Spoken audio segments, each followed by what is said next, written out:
If you've just joined us and you're wondering what on earth's happening, you're listening to Scottie McClue's Massive Mighty Megaphone In, and we are, of course, live on the country's top radio station, Scotland's number one, Lanarkshire's L107. Today, a bit of a Scottie McClue special, because we're absolutely privileged to have the world-famous actor David Hayman with us in the studio this morning. Now, David was with us about a month ago, and his acting career needs no introduction to any of you. You see him in films, you see him in the television, you see his name in theatre, all the time there, and whatever he plays, it's always a fascinating study of the character, and everybody loves to see David Hayman.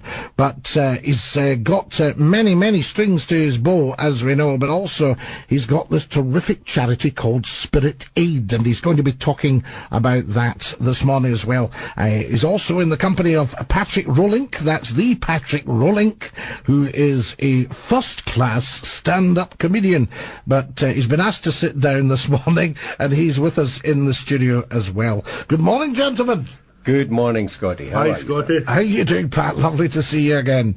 Now, David, you were very kindly with us a month ago, and we talked a little bit about the whole acting career, because people are fascinated by this.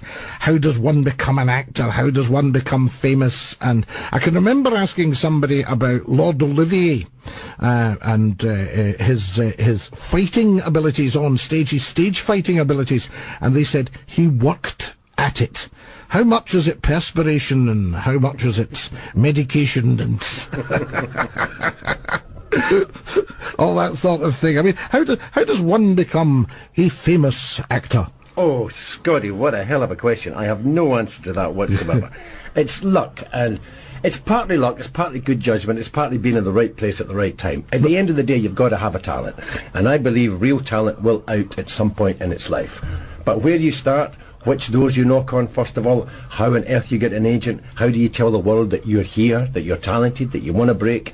It's very difficult. And I think I said to you last time I was on, Scottie, there's something like 35,000 actors in the United Kingdom, and at any given point there are only 3,000 jobs. Total. That's theatre, TV, movies, radio, you name it. Only ever on average about 3,000 jobs. So that's well over 90% unemployment for most of the industry. It's really tough. So you have to you've got to hold that dream in your heart so strongly and never ever let it go. And therefore, if you're not getting work, Davy, you can't sort of say, is it something I've done or said? Is it the way I've spoken? Is it my accent? It's probably absolutely nothing to do with any of those. Nothing to do with any of them, Scottie. I really believe you take it for granted that most people who call themselves actors can act. It's whether you have the right face, the right size, the right feel, the right attitude. It's nothing really to do with your talent. And you'd be amazed. I mean, when I'm directing, I rarely audition people. I just kind of go on an instinct, on a hunch. Now, you'd be amazed at how many times when an actor walks through the door, you know if they've got it or they haven't got it. Absolutely extraordinary. I would lay money on it. Now, this is even when they are not actually acting, they're just being themselves. People have an aura about them, or an energy that you just know is compelling, that you know they would be highly watchable. There's something about I remember, Andy Serkis, the young boy who made his name playing Golem in Lord of the Rings, and then he played King Kong with the same director, Jackson. So he's a world-famous actor, but nobody knows what he looks like. Now, Andy Serkis, I remember when he first walked in, I gave him one of his first real sort of starring roles years ago, 10, 15 years ago. The minute Andy walked through the door, you thought, wow, this kid's got something special. He's got a dynamic about him that I long to see on a stage, I long to put in front of a camera. Now, so it's not necessarily something that's out. It's not necessarily a hail fellow well met approach or anything like that. They could almost kind of slink or trudge into the room, and you still think there's something here. Yeah, absolutely. Some of the most powerful people are the quietest ones who just sit in the corner, with a brooding kind of nature, and you think, oh, there's a power in there. Now, that's the acting side of it. Coping with the fame. I mean, here are you, very kindly sitting in our 107 studio this morning with no side to you at all, and we know that is you. But what do you do when there's the pressures associated with you? Your name's right up there on Broadway, flashing David Hayman, first show, live tonight, all the rest of it. What do you think to yourself? Do you ever suffer from nerves when you see that? Do you think, oh my God, the president's going to be at Broadway tonight, they're all going to be there, and I've got to go on and sing a song? No, funnily enough, Scotty, the pressure really comes when you've got family and friends then watching you. Not strangers. They can be the king of bloody Portugal if you were coming in. Get all the royalty under the sun. It wouldn't faze me a bit, but if your granny was sitting in the front row, you'd go, oh my God, my granny's in, I've got to be really good tonight. Pull out all the stops. I don't want to disappoint my granny or my neighbour or my best pal. They're the ones that are always... where the nerves come, the butterflies come. And she's going to be so full of pride, your granny, but she's going to say something devastating at the end, like, I couldn't actually hear you, son. well, my gran's no longer with us, but she was not backward and coming forward. That's for sure, but her comments about my performances, no. David, we're all familiar with so many of your performances. One of the ones that I've always loved was in a film, Hope and Glory. Oh, lovely film about the Second World War. Yes, and I just remember this wonderful moment. You were driving away with the kids in an Austin 10 or something like that, and Uncle Mac was running alongside, waving and smiling, and you were going, Mac, get away, you silly man. His finger gets stuck in the the wee door. one says, Daddy, you've shut his hand in the door. And I just thought it was just one of these beautiful, beautiful moments, you know? It was a very, very funny moment. It's lovely. It's a very, very special film, that, I think, Scotty. It's a lovely, gentle film. Where I look at a middle-class family in the middle of the Second World War. It was great fun to do. Beautifully done and beautifully acted. Ian Bannon. The lovely late Ian Bannon. Ian Bannon, who was a Parliament. I'd done about 4 pictures with Ian, and I loved him to death. And he's magnificent in the film. I think he steals it as the grandfather, his eccentric grandfather. Oh, my God, your little fiends.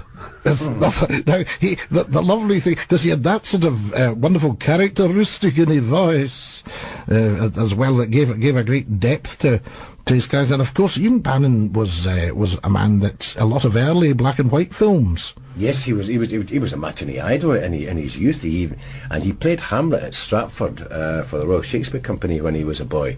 Meant to have been absolutely stunning. Wonderful. What's your favourite sort of genre in the theatre? Oh, I don't know. There's nothing like live theatre, Scotty. You can't compare with. Would you prefer live theatre to films and telly? Yes. Right. In other words, for the experience, for the adrenaline rush, it's the best drug in the world. The thing about it is, the audience in a piece of theatre have a contribution to make to the quality of that performance. Now, you can come and see me as Jimmy Boyle in A Sense of Freedom, the film. Your presence, you can watch that film 100 times over. Your presence will not change my performance one jot. Mm-hmm. And my performance will never change because it's in celluloid. Whereas you can come along and see me play a piece on theatre, you can see it 100 times. You may very well see 100 different performances because the character, the personality of the audience dictate in many ways the course of events of an evening at theatre. You have an input. That's what makes it so special. It's a two-way process. You must find it unusual because I've sat through theatre performances of the same play, and sometimes totally unexpected or totally unexpectedly to me, and obviously to some of the actors, the audience would laugh at a certain point. Something got a laugh. Mm-hmm. And the actors must be not thrown by it, but you must be taken aback when you think, that's unusual. And then what do you do? Do you allow the laugh to go? Do you play it again?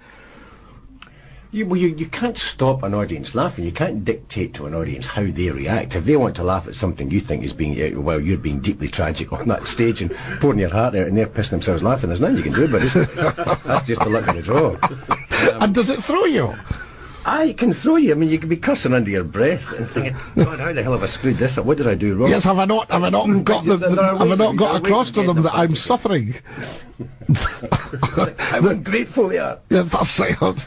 I'm actually suffering at the moment and they're laughing. I remember, to tell a funny story, I played Hamlet at the Glasgow Sits years ago, and I played Hamlet in a jockstrap. All I wore was a wee skimpy little jockstrap. God, I bet that got a good turnout. But I remember and there was a wee goonie I had to wear on top of it for the fight scene at the end, so I had to take off my goonie to reveal just a wee jockstrap. Packed audience in the Gorbal Citizens Theatre, and as I strip off this wee woman for the back, she says, "Oh, it's a strip show!" This is Hamlet. I bet you meet his death. Incredible stuff. The whole audience just go up and they, Have you ever been in something where the audience have walked out that's been so good that they're actually disgusted? You've played it so well that they think, no, it's dreadful. This No, but I've known audiences walk out because I've been so bad. I don't believe I don't any think of I've ever that. driven an audience away by being too good, Scott. Yeah, no. And they'd played it so outrageous that people were leaving. And you had old ladies going, that's just disgusting. We had a lot of that in the early days of the sets. Yes, the scandal factor. Yeah. No, but theatre should be about scandal. Of course it should. Shock. Yeah. Making people think. Making people think outside the box. A stimulus. Hopefully. Now, I saw a moment that when I was telling you about the audience laughing there, it was a Somerset mom for services rendered played at the Theatre Royal. And Phyllida Law, and there was a whole crowd in the cast there, well-known names, old Leslie Sands, and John Quayle, and all that crowd. I think they were National Theatre production, and she came in, this actress came in, and she absolutely shrieked that Collie is dead. And she did such a shriek. You know the kind of shriek that actresses play when if they played Queen Victoria and Albert dies. And it was just this terrific, he's dead. And the whole theatre fell about laughing. And I said to a guy who'd actually, well, you'll remember, Eric Jones, the director at the Oscars Academy, I said to Eric, what went wrong there? Why was everybody laughing? And he said, I think they can't take big emotion. Oh. That's interesting. That was an interesting one, wasn't it? Because very interesting, yeah. Very often, Scotty, people laugh through embarrassment. It's a cover-up. You know, if you expose emotions on stage or expose something dramatically which is kind of revealing and they see themselves in it or whatever, aspects of themselves or aspects of their lives, very often it's a nervous laugh to cover up their embarrassment of the fact that you've exposed something. You're exposing something. Or something in them. And I used to say that to younger actors, don't worry if you get laughs in the wrong places. They could be healthy laughs. The laughter of an audience covering up their embarrassment or their shock or their surprise at what you're doing on stage. So it's in a way it's a backhanded compliment. Yes, wonderful stuff. Well, very often when people do tell you that somebody's died or whatever, you go, ach, away, you're joking. You know, it's such a strange reaction. As if you joke about that, you know. When there's Patrick as a comedian, I mean, he dies every night on stage. He still gets up the next morning. It's wonderful. Patrick, tell me what you're up to, because I'm going to tell everyone, we're going to come on to Spirit Aid. So tell us what you're up to these days, because, I mean, you're a very funny man, and I can see that even sitting looking at you. Well, tomorrow night I'm doing the big Spirit Aid gig in at Oranmore, which I'm really looking forward to. Right. This weekend I'm down in London at Jongleurs Comedy Club in Camden. And then in June I'm off to Las Vegas. I've got some gigs in the Riviera Hotel in Las Vegas in June, and then I'm in Cowdenbeath when I get back, so lots to look forward to. Now, don't laugh at me. I mean, I was a stand-up comedian, but I was asked to sit down, and you've never got off your arse since. I've never got off my backside since. And people, I gave up because people were just laughing at me all the time. But the thing is, there's yourself out there now. You've had a good career as a comedian, Patrick, but it must be terribly, terribly tough. The only thing I really think goes for a stand-up comedian is that they don't need tools. Well, I'll be perfectly honest, lots of people say, how can you do that? It's an absolute joy and a privilege to go on stage and make people laugh, and it's a buzz. You get up every morning and you look forward to your next gig. You have bad gigs, like you have bad days at work, but for me it's a humbling experience when people book you to go to places like Las Vegas or New York to make people laugh, and you come for a wee house and scheme in Airdrie. and it shows you that if you've got talent and you work at it, no matter where you come from, you'll break through the glass ceiling that people talk about. Everybody should just go for it, go for the dream, have your aspirations, your hopes, because they will come true if you push hard enough. Do you not think that the wee council scheme in Airdrie is actually the great secret to knowing exactly what life's about? Well, I think you hit it in the head when you talked about David being David and no losing track of who he is. I think once you do that, once you walk on stage as a comedian and be somebody different from who you are, people spot a fraud straight away, and they see that you're insincere and you don't mean what you're saying.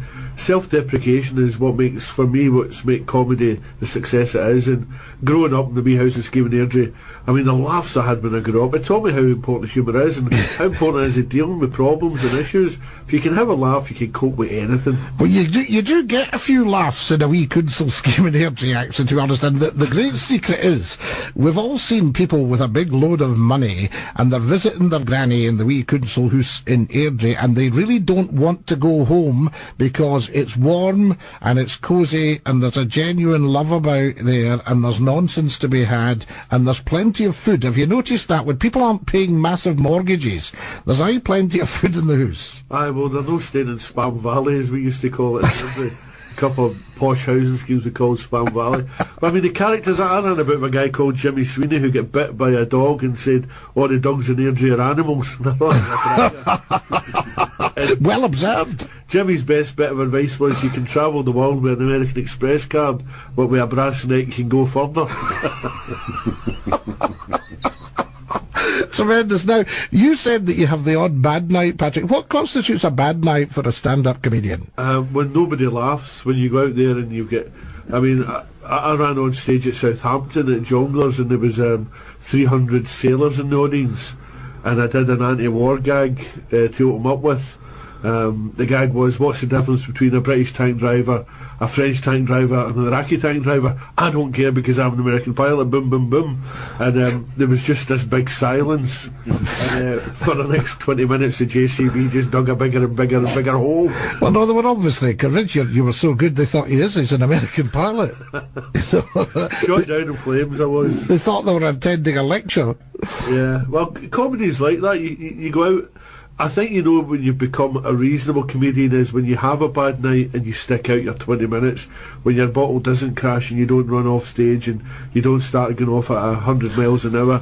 It's keeping that composure and thinking, I've got a job to do here, I need to be professional and I need to do my set, because if there's 100 of the people in the audience not liking you that particular night, there'll still be someone there that's enjoying it, and you've just got to keep plugging away. What makes a good stand-up comedian then, actually? Because obviously you've been doing it successfully, regardless of how self-deprecating you are. You know, you've been doing it successfully for many, many years. So you must have, like David, you must have some sort of recipe in your head.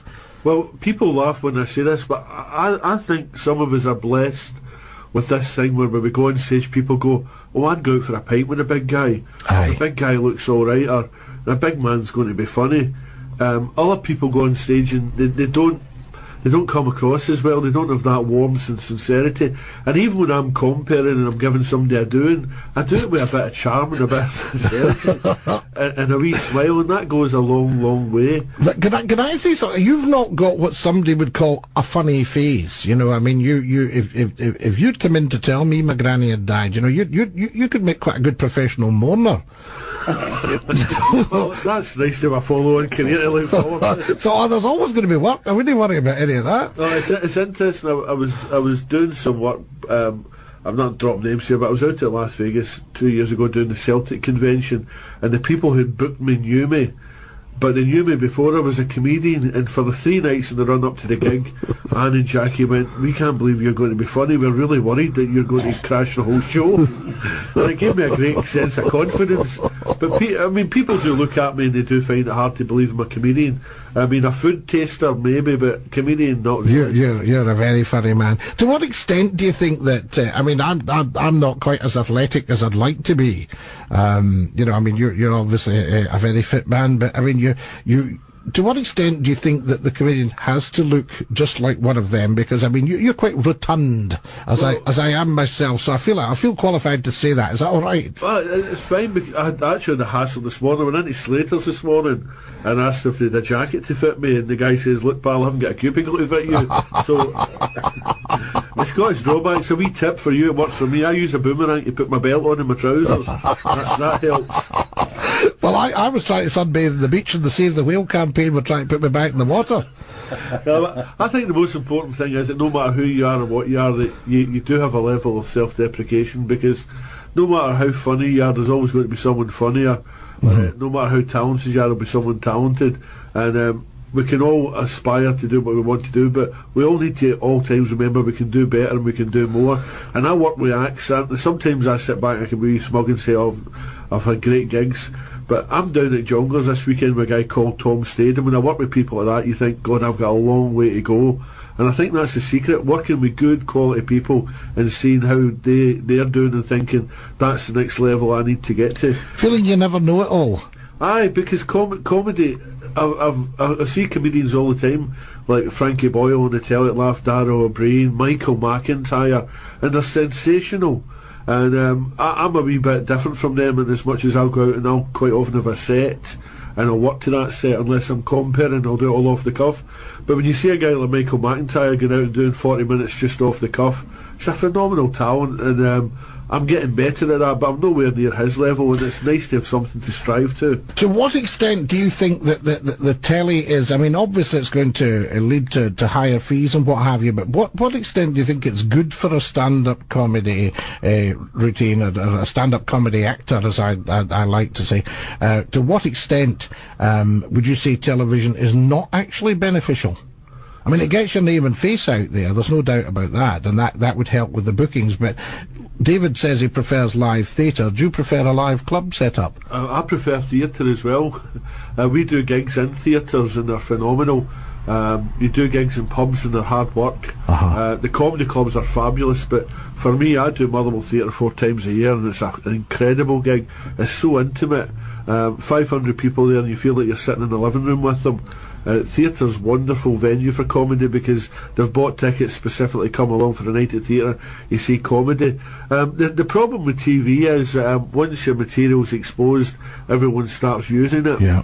But I think the good thing about telly is it makes you box clever because, excuse me, you can't get away with cheap gags, and you can't be getting away with just using filth and blue material all the time. No. If you're going to be good in the telly, you've got a good writer, you've got to write clever material, and that's not an easy thing to do. And I think some of the people I see, like Frankie Boyle and Darryl O'Brien on programmes like Mock the Week, who do push things to the edge though, but I think they show an incredible talent to come up with so much fresh material. Yeah, good. I mean, they're very funny lot. I love these programmes, but there are so many. I mean, like David says, 35,000 actors, 3,000 of them working.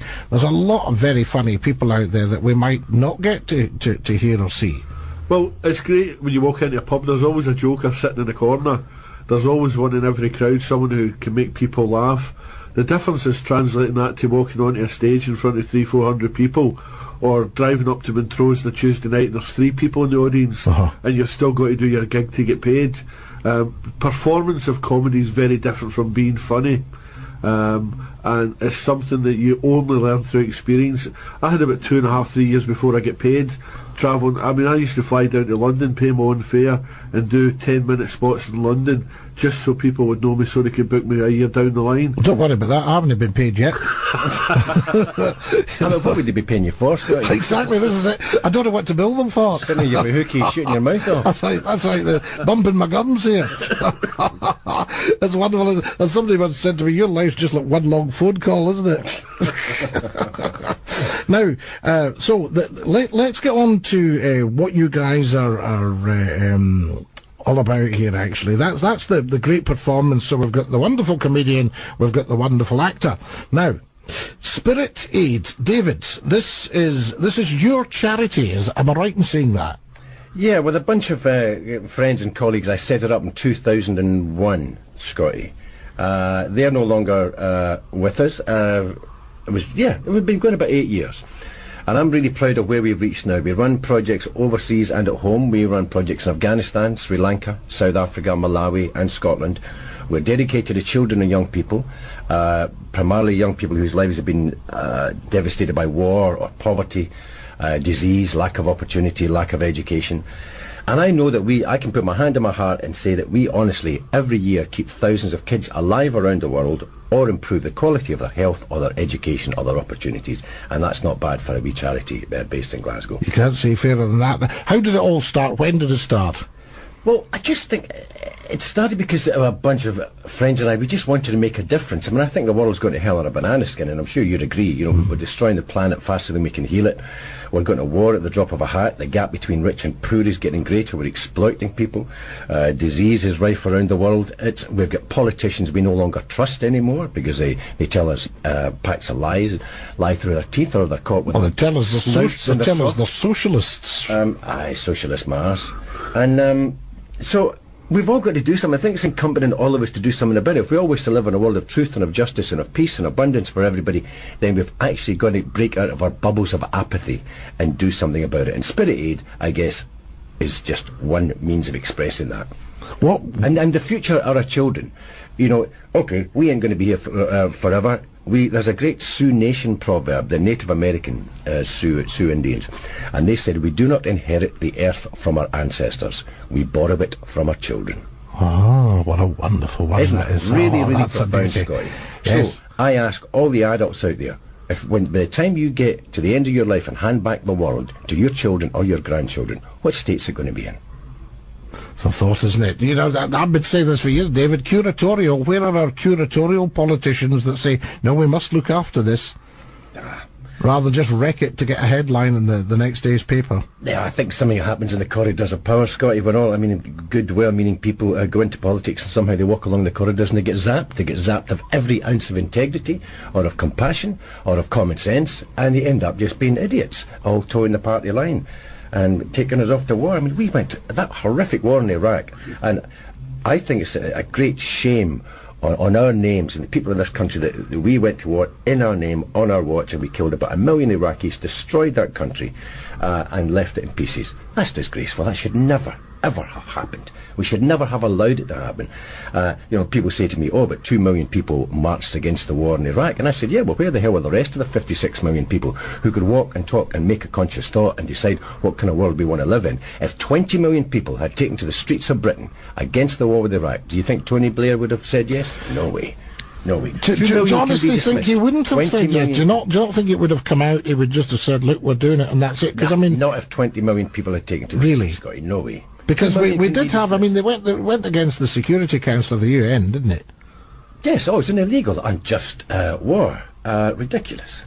But anyway, we're not here to talk about the war. No, but I'm just very interested in the power of protest. I mean, if the power of politics is on the wane, what about the power of protest? Well, I actually think the world would change the minute we reclaim our power, Scottie. We've given power away to our politicians and the military and the industrial leaders for most of my life, and I think we've got to get power back in the hands of the people. Look what Joanna Lumley, bless her, she's a superstar. I worked with Joanna last year.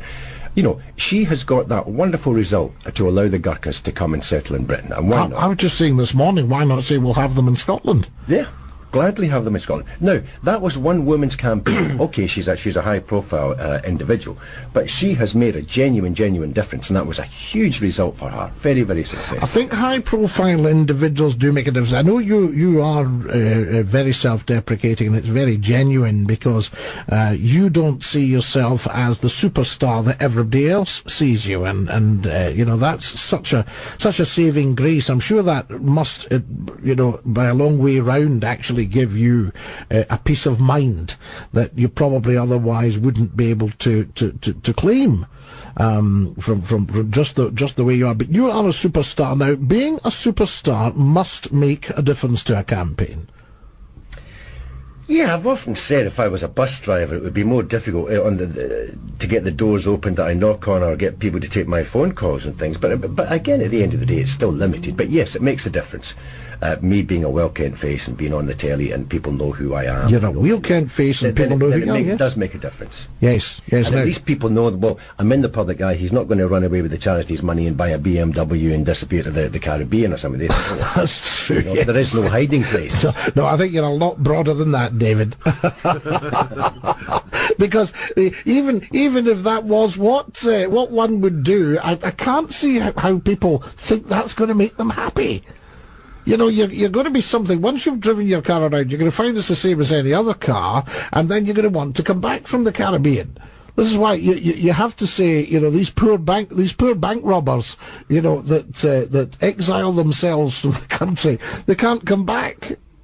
Do we want them back? Do we want them back? Absolutely. But it's such a, we've got in general a narrowness. I mean, you've summed it up there. I know it's a fun comment, but you've summed it up there.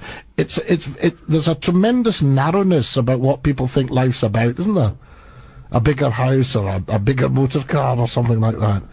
Scott, if I could just come in at this point, yes. I actually agree with you to a certain extent, but the thing that I've found working with the charity is that the people who have got least are the people who give most to the charity.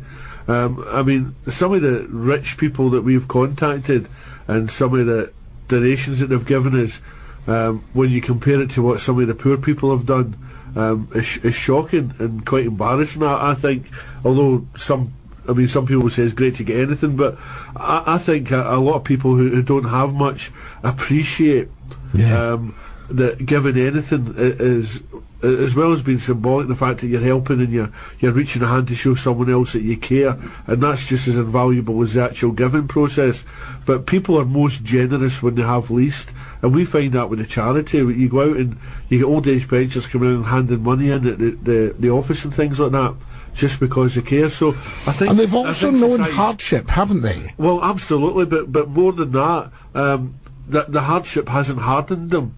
It hasn't hardened their hearts, it's actually softened them and made them realise that a little bit of giving goes a long way, both in helping someone and probably making your own life a little bit better, because of that feeling of warmth and sincerity that you've actually done something and you've made a difference. Even though it's such a small difference, it is making a difference. Now, I'm just looking at the title here as well. You're absolutely right, Pat. There's no doubt about that. I'm looking at the title here, Spirit Aid. Now, this title is quite brilliant because it can be taken on so many levels and so many platforms. But one thing that people are struggling with at the moment is their spirits are in jail.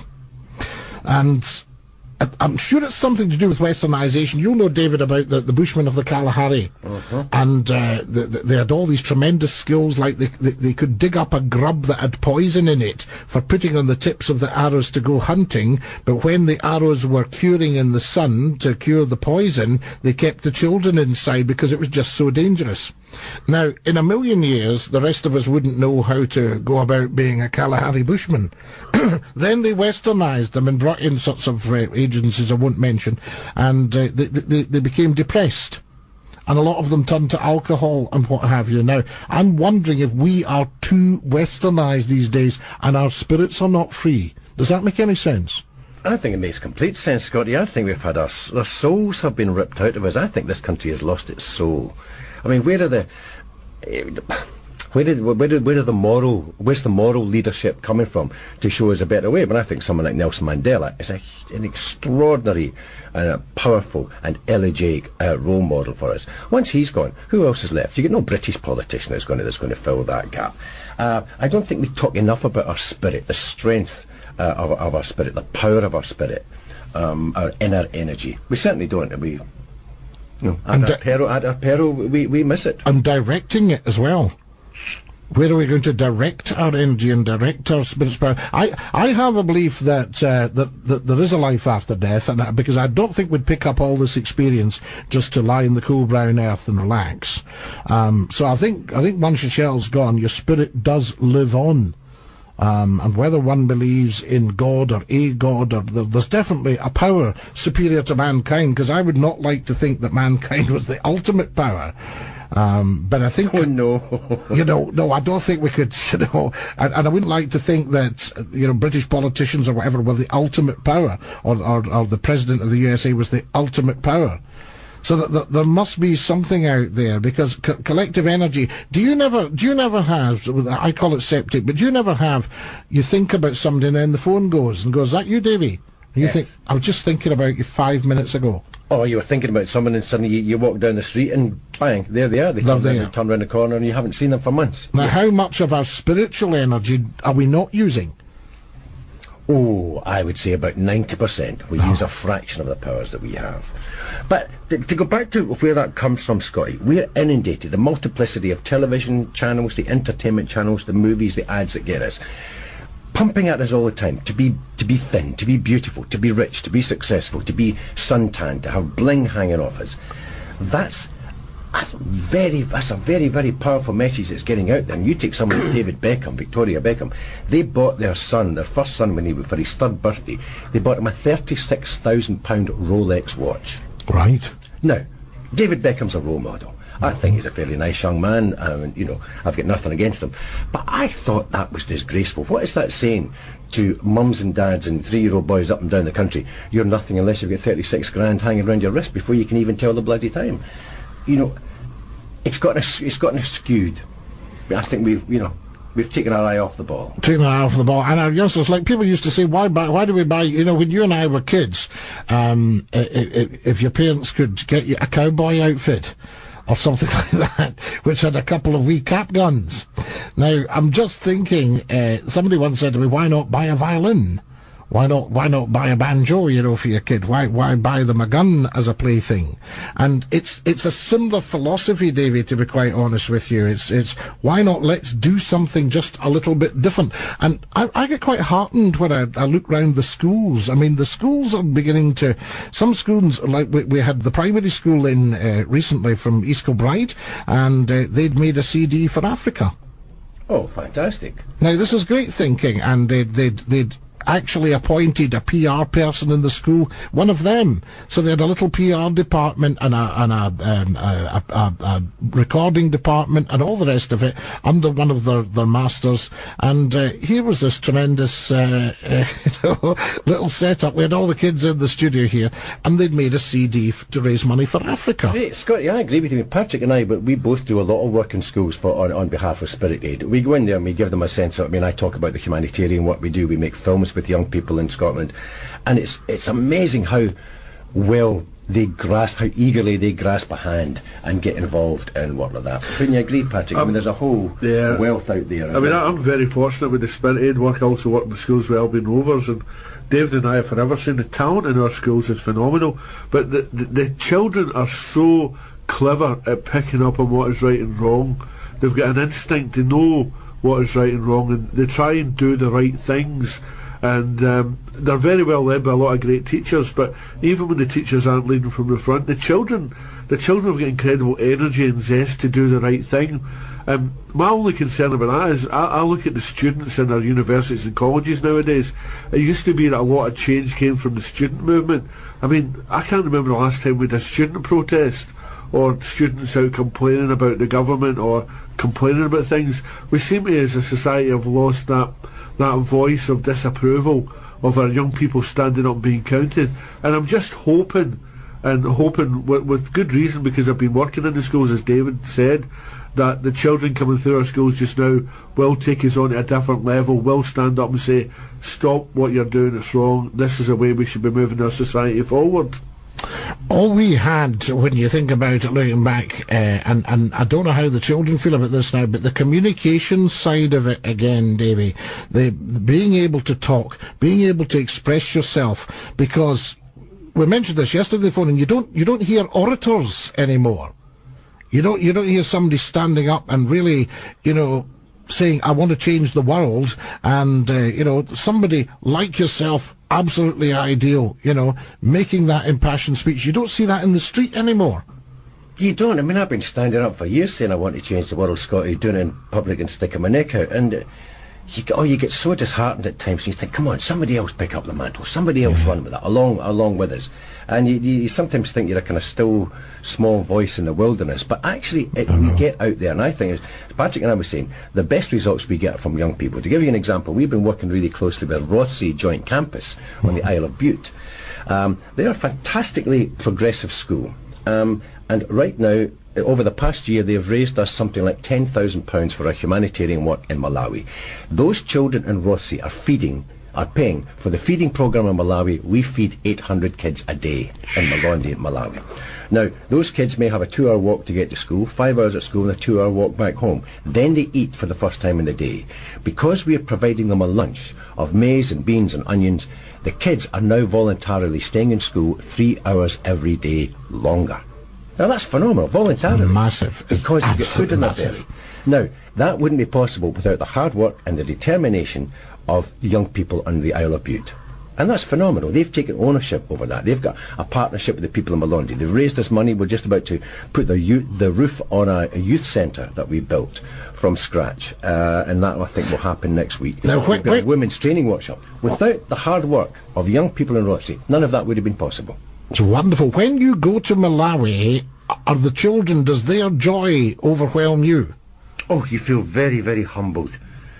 Scottie, I'm always humbled. People would say, it's a hard job to do. Oh, no, it's not a hard job to do. It ain't rocket science. You see someone starving, you see someone who is sick, someone without education or without fresh water or without a roof over their head. You cannot help but be involved and to try and make a difference in their lives. But the joy that you get back, the sense of Oh, Humanity. Spirit. yes. Yes. Humanity and spirit, but it's very, very humbling. Very humbling. And we learn, they teach us lessons in human dignity and how human beings can live together in spite of great adversity and dire poverty, but still have dignity and respect for one another and love for their children. Yeah. The spirit aid that you're putting out there is coming back.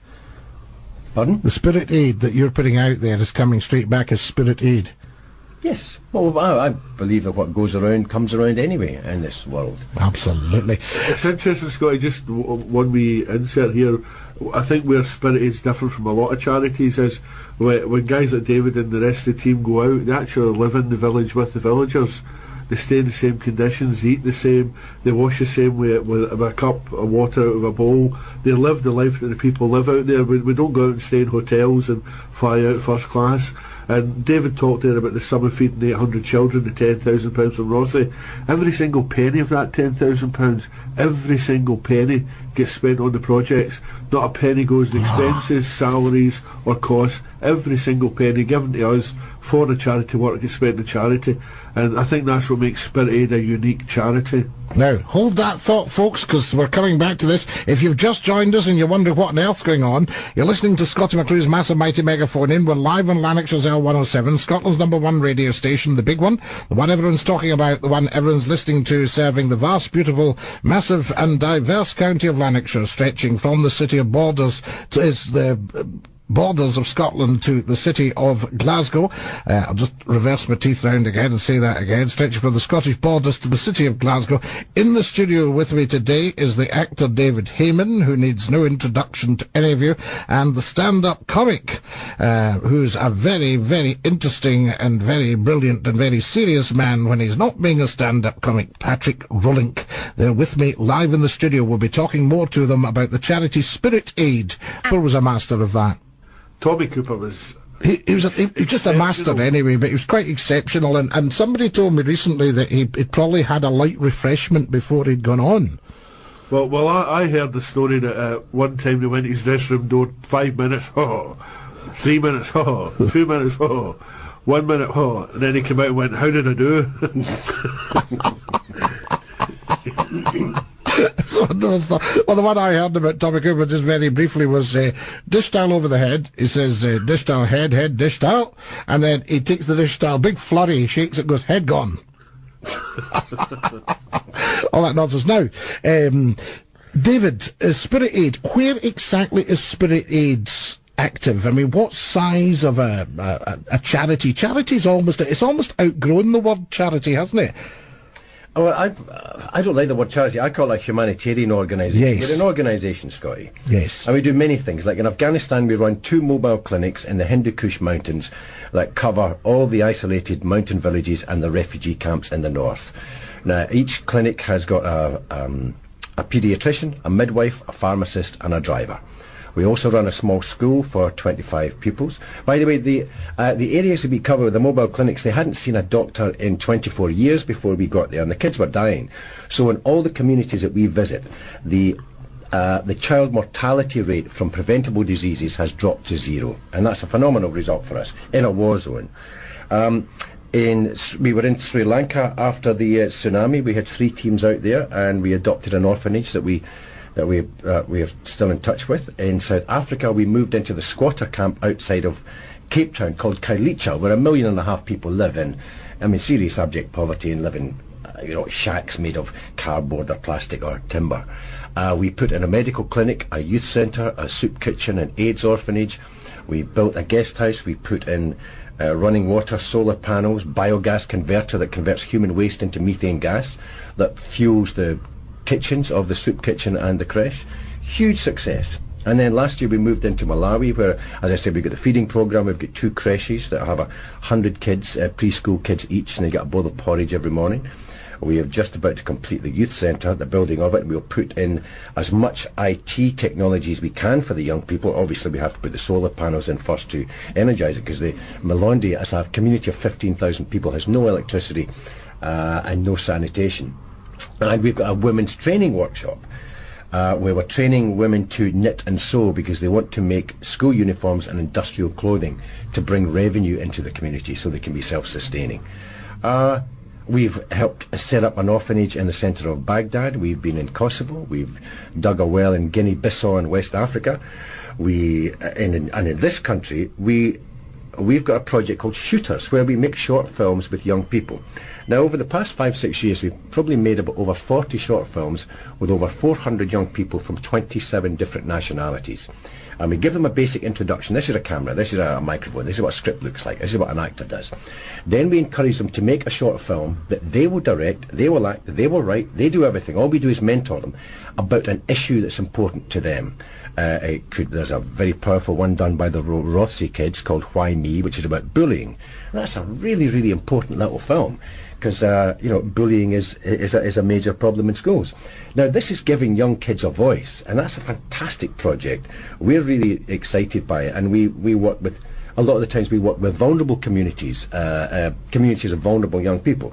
We also give them lessons in alcohol awareness, drug addiction awareness, sexual health, social responsibility. So it's a very kind of holistic approach to working with these young people. And when they see at the end of the day their movie up there on a big screen, and they invite the mammies, the daddies, the social workers, the teachers and the cops and everybody involved with that young person to come along and see the films up there. We award them, we certificate them, and they're chuffed to bits, and they've got this DVD. No one can take that away from them.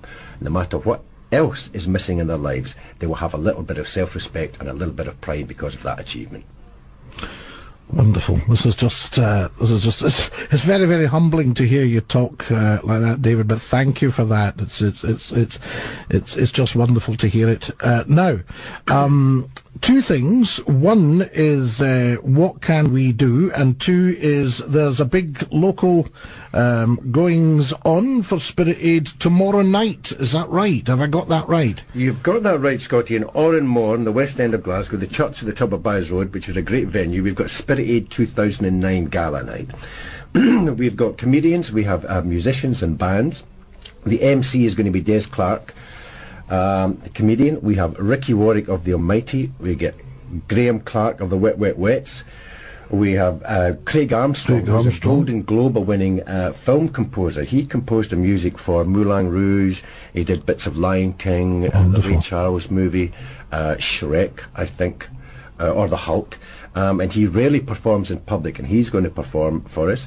Maeve McKinnon, who's a young Gaelic singer. She got the Up and Coming Artist of the Year award in 2007. She's going to sing with us. Nikita Angus, the X Factor finalist. Yep. Remember the young lassie from Glasgow, who's one of our Spirit Aid kids. She came through the Spirit Aid youth team a couple of years ago. She's coming along. Jill Jackson, who from Speedway, ex-Speedway singer. Christine Bogle, who's a wonderful young singer. She sings Edith Piaf, she sings Bob Dylan, she sings Leonard Cohen. Maeve O'Boyle, an up-and-coming young star. John Reid, ex of the Nightcrawlers, who's now a famous songwriter. He wrote Leona Lewis's #1 worldwide hit. He's flying in from Los Angeles to play for us. Easy Orchestra, and of course Patrick Rolick here sitting on my left here. Fantastic. Flo in the kicks. So this is for a fund. This is basically for fundraising and spreading the word about Spirit Aid. Yep, all proceedings from the fundraiser will go towards the projects at home and abroad. Go towards our projects, you betcha. So don't forget your wallet. It's 15 quid a skull to get in to Oranmore. Now, Oranmore's the big church at the top of a big former church at the top of Byres Road. Just at the corner at where you used to cross to Queen Margaret Drive, isn't it, to the BBC there? Yes. So just on the corner there, and it starts at 7:30 tomorrow night. That's Thursday the 7th of May. The doors are open at 7 o'clock, and there'll be light refreshments, I take it, David? They've got the bar there? Oh yes, there's a bar there, absolutely. You can drink yourself silly if you so wish. We have some auctions, we have some raffles, we got some great raffle prizes as well. It should be a great fun night. It'll be a wonderful fun night, musical celebration. Yeah. Right, everybody, get yourself along to Oranmore tomorrow night. Doors open 7 o'clock, 7:30 it starts. It's 15 quid, and it's an absolute top bill there. You'll see, and you'll get to see David Hayman as well, which is... yes, and I'm going to be up there talking about Spirit Aid. Fantastic. And tickets can be had from the ticketweb.co.uk or from Oranmore. or on the door tomorrow night. So we call to Oranmore and get yourself sorted out there. Marvellous stuff. 7 o'clock, doors open for 7:30, 15 quid, Oranmore tomorrow night. Any trouble, see David Hayman. Scottie, He'll have started it.